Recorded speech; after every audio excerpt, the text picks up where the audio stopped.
Professor Wole Soyinka American visa was revoked by Consular General there in Lagos. A lot of speculation since the news broke out. So many persons were of the opinion that maybe they just hate him for nothing and they just want to do that to punish him. But you are going to watch the full length of video where the professor narrated everything that happened, all that transpired. Most times, a lot of persons might be so quick to jump into conclusion. After watching this video, you will be left with no choice to know what really transpired and why they took that same decision. Now, please, after watching it, drop your comment in the comment section, share, and follow the page. Yeah, okay, good morning. Good morning. Thanks for turning up, as usual. Basically, I think what I should do is just read you the first line of a rather curious love letter I received from an embassy, and then we'll take it and elaborate from there. It'll sum up the agenda of this morning.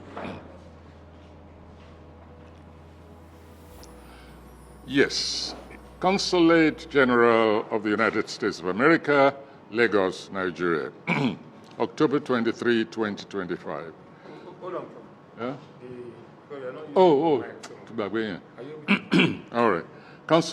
Consulate General of, you see what I talk about? What you freeze? We'll talk about this technology. All right. Sabotage. Okay, I can still read from here. So it's from the Consulate General of the United States of America in Lagos. Dear Mr. Soyinka, this letter serves as official notification by the United States Consulate General in Lagos that the nominated visa listed below has been revoked pursuant to the authority contained in the U.S. Department of State Regulation, blah, blah, blah, blah, and it's no longer valid for application for entry into the United States, etc. Additional information became available. I repeat that, additional information became available after the below visa was issued. The revocation refers only to visa listed below. Name of visa holder, Wole Soyinka. Date and place of birth, 13 July 34, Nigeria. Visa classification, symbol B1/B2. I'm giving these details because I'll be referring to that visa shortly. Date and place of visa issuance, 2nd April 2024, Lagos. I will read the latter part later on for dramatic reasons.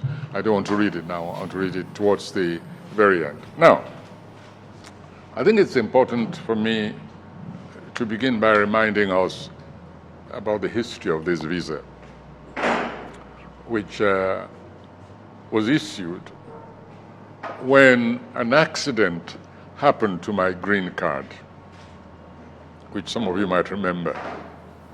And so it became no longer valid. Unfortunately, or fortunately, whichever way you want to look at it, not long after that, maybe by accident, or maybe it's related or not, I got a letter from the Internal Revenue Service of the United States of America saying that an audit of my tax returns was about to take place, going back about 5 years. We're talking about tax returns, 25 to 6, 1 year after the other. And now, normally, there are some periodic moments when they do an audit just to make sure you're not cheating them. That's okay. But there's an interesting coincidence about this, that I got that notice of a coming audit just after an accident happened to my green card, which you all know about. So I went to the embassy and said, listen, this is a letter I've just received from the Internal Revenue Service. My green card is no longer usable. I don't want to be advertised as a tax dodger owing the United States money and being chased all over the world with letters and police. I said, I need to go in and answer the audit. And that's exactly what happened. I wish to emphasize that the United States consulate staff was very, very gentle, very courteous. I was treated, like a human being. Let's just put it that way, which is the way I believe all applicants for visas should be treated. And I left there without any problem. That was when I was issued this B1, B2 visa. I stress that over and over again because of some idiot in this country who still insists that I never got rid of that green card after Donald Trump was first elected to office. Now, why did an accident happen to my green card? I merely said it would happen, and it would happen, and it did happen.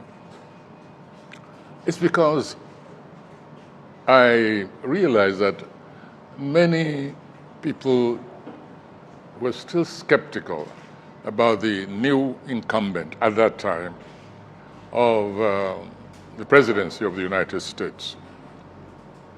And I said, you don't understand this man. You see, he's a philosopher. He's a philosopher of the school of the much abused ancient philosopher Heraclitus. And not to mystify that much misunderstood, misquoted philosopher, you can understand him by simply looking at Nigerian philosophy, most prominent and instructive of which was no condition is permanent. So you don't have to even go into the into Greek scholarship and sagehood. Just look at it. No condition is permanent. And so I said, this person coming in is just promoting that philosophy, which goes all the way back to the ancient Greeks, and of course, to the ancient sages of all societies. No condition is permanent. And I said, he would, however, I predict that his first mission in office will be to prove it by withdrawing all permanent documents, all so-called permanent documents, especially the permanent residence card. So I said, I'll save him time by having an accident happen to my green card, which took the form of my we humanists, we're always looking at gadgets. And unfortunately, when I was looking at my green card, it fell between the fingers of a pair of scissors, and it got cut into a couple of pieces. That's what happened to my green card. People say I destroyed it. No, I didn't destroy it. It just had an accident, that's all. But since then, I've been living, wait, let me make sure. Because very curious things happen to things which I say. That was a joke. I don't want to read in the papers, Wole Soyinka started lying, saying that an accident happened to his green card. Please, I have to be very careful. All right. So anyway, I no longer had a green card.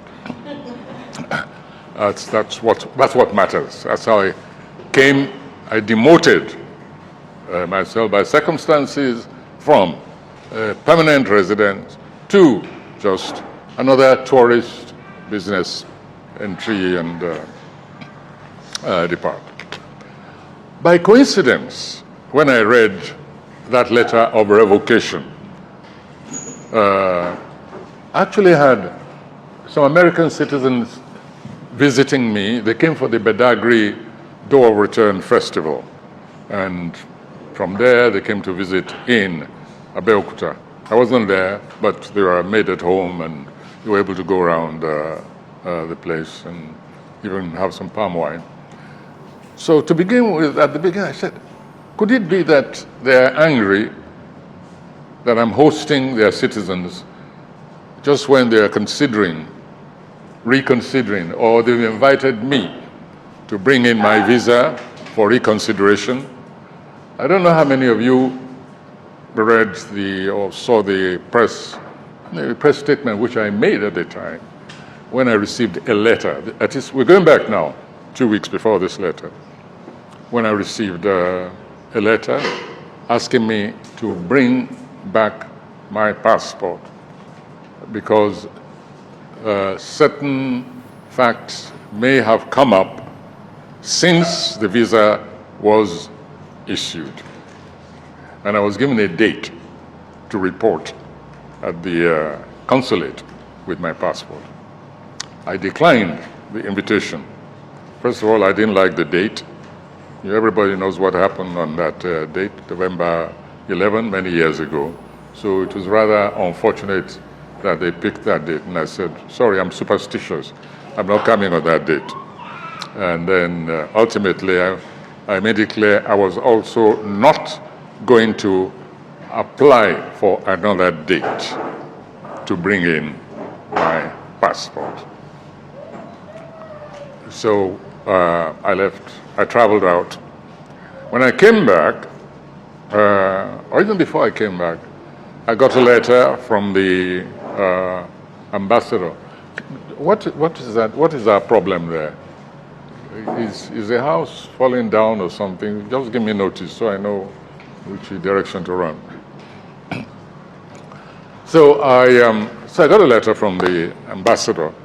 Very nice letter, very courteous. I wish always to stress this, that I have absolutely nothing against individual citizens as citizens of any nation. This is an issue which concerns the government. I have continuing good relationship with members of the consulate, the embassy.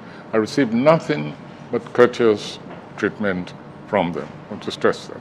And so I received this letter in which he informed me that he was away when that letter was sent and that if I would please give him a call, he would try and explain the circumstances and so on and so forth. When I came back again, I got a letter, a reminder that I should call him. So I called. We arranged a call meeting. I think it was 4 o'clock about a week ago. And he explained, and again he offered a special visit by me. I'd be received by the consul, and then they would ask a few questions about the possible facts which existed that they didn't know about when this visa was issued. He spoke, and he spoke frankly, and I said, shall I be equally frank with you? I'm not interested. It has nothing to do with me personally. It has to do with the treatment which I know, the brutal, cruel, and often unbelievable treatment being meted out to strangers, immigrants, even in some cases, permanent residents, which of course include quite a number of Nigerians. I know of a number of Nigerians who were turned back, who live in the United States, who've lived there all their lives. Some of them have businesses, they have grown-up children, families who are even citizens of our country, but who just left in the normal way to visit home, and then found at the airport they weren't allowed to get on that plane. Because in the meantime, either their visas were under examination or had in fact been revoked, but they were not allowed to go back there, etc., etc. I don't want to run into you all know what's been going on. It's all over the media. You have friends, you have families there. So I said, it's not about me. I'm not really interested in going back to the United States. I said, but a principle is involved. Human beings deserve to be treated decently wherever they are, wherever they drop their buckets, even places where they're just visiting briefly. I said, I'm sorry, I will not apply for a new date. So he sighed and said he was very sorry, but that meant that my visa would be revoked. I said, by all means, I'd be willing to receive the letter of revocation. And I assured him that both he and his staff are given permanent visa waiver anytime they want to visit the Autonomous Republic of Ijegba, situated in Abeokuta. There will be no reciprocal conduct from my principality. So he laughed, and eventually, of course, the formal letter arrived and I received it. So it's necessary for me to give this press conference so that people in the States who are expecting me for this event or that event or were thinking of it, not to waste their time. I have no visa. I am banned, obviously, from the United States. And if you want to see me, you know where to find me. That's elementary as that.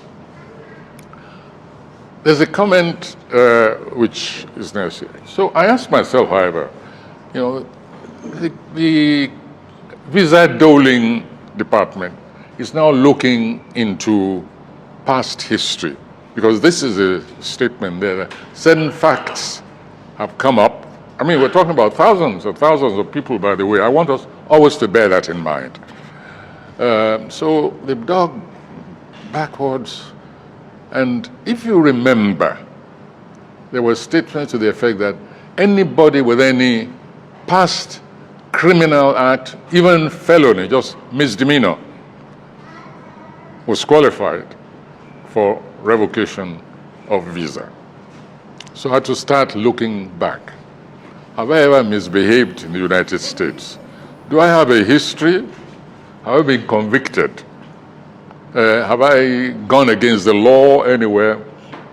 And I remembered finally 2 instances, which I want to make public now, in case it is brought up later on. So they will say, you hid that one.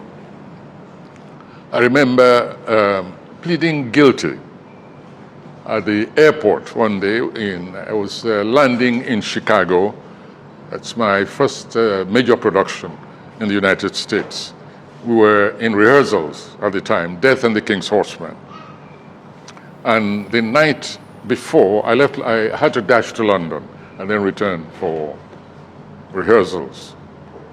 The night before, I'd gone to an Indian restaurant in London. And as usual, when I go to, when I am in those cold, wintry countries, I always carry peppers with me. At that restaurant, which is Indian, when I was leaving, I put a few green chilies in my pocket just to keep me going when I got back to Chicago. I forgot to declare those chilies. So I'm warning you now that you may learn that I was convicted for carrying some small chilies, because at the airport they wanted to charge me to court. And they said, but I could plead guilty and pay a fine. I think I remembered paying about $25 or so, for a few chilies. So that's one. That was one possible crime that could have been dug up, and I'd forgotten all about it, quite frankly. That's my fault. So that's one. 2, AMSAC. AMSAC is acronym for American Society for African Culture. AMSAC had a huge international conference, I think some years also just before that, early 70s. I'm not good at dates. Anyway, and it took place in Atlanta, Americana, a motel in Atlanta at the time. And I fought at home in physically. I had, shall we say, a confrontation with the police, some racist conduct by the receptionist led to the police being called. And this police came and was trying to throw his weight around and so on. So I can be convicted, if you like, for, shall we say, for disobeying orders from law officers of the United States. This was at least 30 years ago. And eventually, I ended up, as a matter of fact, what is the expression again? Integrating the swimming pool of that Atlanta. I tell you who was there at the time, at the incident. Emeka Anyaoku, the former Secretary General of the Commonwealth. In fact, it was he and the late Kola Day who stepped in and sort of diffused the situation. So, ladies and gentlemen, these are the only two crimes I can consider myself guilty of in all the years, decades I've been going to the United States. So obviously, it could not have been. I don't believe that they would have dug so far back into my murky past to unearth these two great crimes and then revoke my visa. So the reason had to be somewhere else. So I began to cast what have I done in recent times? Then my mind went to Oscar Arias, the former president of Costa Rica, I think Costa Rica, Arias, the Peace Nobel laureate, whose visa also was revoked. And why was his visa revoked? Because he said that Donald Trump was ruling like an emperor. It served him right. I mean, how would we be calling the whole president of the United States an emperor? That was not very nice. So I looked to see whether I had committed any similar crime. And I remembered that I referred to him as the white version of Idi Amin. Now, you know, dictators are very difficult to please. I would have thought that he was pleased. I mean, Idi Amin was a man of international stature, a statesman, a first-class Democrat, you know. He was also, he called himself the King of Scotland. He called himself a liberator. He said, in fact, he was going to liberate Scotland from the grip of the British. In other words, we should look at Idi Amin as along the line of historic liberators. He was liberating everybody everywhere. Some of them, he even liberated their lives from them, you know, and sent them to places of no return. So when I called Donald Trump Idi Amin, I thought I was paying him a compliment.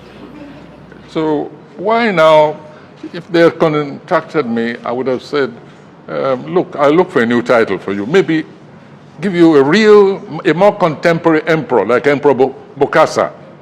But I thought that Idi Amin was sufficiently universal. And the man had said, Donald Trump, he was going to rule like a dictator. He's been behaving like a dictator. He should be proud to be acknowledged, a dictator, first class. Somebody whom, as I said, even launched the era of Heraclitus in the United States by making permanent resident cards non-permanent, showing that no condition is permanent. So I thought I would let all of you know the possible catalog of my crimes. Only one conviction, which I signed guilty at the airport for carrying a few papers. Otherwise, I don't know what else I could have done. But maybe I've also written plays about Idi Amin. Maybe it's about time I also write a play about Donald Trump. When he hears that I'm paying him the same literary compliment as I paid Idi Amin, maybe we'll reconsider and return my visa. Otherwise, I want to assure the consulate and the Americans here that I am very content with the revocation of my visa. And that, as I said, they are always welcome as individuals, as citizens, to interact on any number of levels that they wish, short, of course, of my going over there to the United States. I think that's all I want to say really about this whole issue. I said I would reserve a section of the letter to the last, rather than read it continuously. And you will understand why when I read it. That's the other thing I like about what's happened here. Aha. After that section which I read, it goes on to say, we request you bring your visa to the U.S. Consulate General, Lagos, for physical cancellation. To schedule an appointment, please email, etc., advance of the appointment. I like people who have a sense of humor. And this is one of the most humorous sentences or requests I've had in all my life, that I should bring my passport to the consulate to have it stamped on a page, cancelled. Will any of you like to volunteer in my place and take the passport from me? Because I'm a little bit busy and rushed. So anybody who wants to undertake this for me, you're welcome to do so. But as I said, one must develop a sense of humor, and I like them for that. Whoever devised this is after my own heart, that sentence, that request. Bring your visa to us so we can stamp it. As I said, they are welcome at the Autonomous Republic of Ijegba anytime. Right, so I'll take just one or two questions. This is really briefing, not really a big discussion. All these are making headlines simply because the persons involved. If not for the fact that some of these elites in our society are afraid to tackle the government, letting them know the damage so far they have done to Nigeria as a nation, that there's need to repair our nation. Do you think such humiliation will be meted on somebody who have been on the world map, somebody who have won Nobel laureate, that so many countries in their entire existence has never produced just one Nobel laureate? I think if Nigeria have to take this seriously and make sure that Nigeria as a nation, whatever resources we have, we use it to develop our nation, I think nobody will be thinking of how to go to America, or rather seeing America as heaven on earth, that if you don't go or rather have your green card, you will be like a second fiddle in your own nation. Anyway, whatever you think, drop your comment on the comment section. Once again, share and follow the page. It's making news now, but by the time this thing happens to common man, nobody would say anything about it. There's no day they don't deport Nigerians from every developed countries in the world. It doesn't make any news. But when it happens to the bourgeois, everybody will be quick to listen.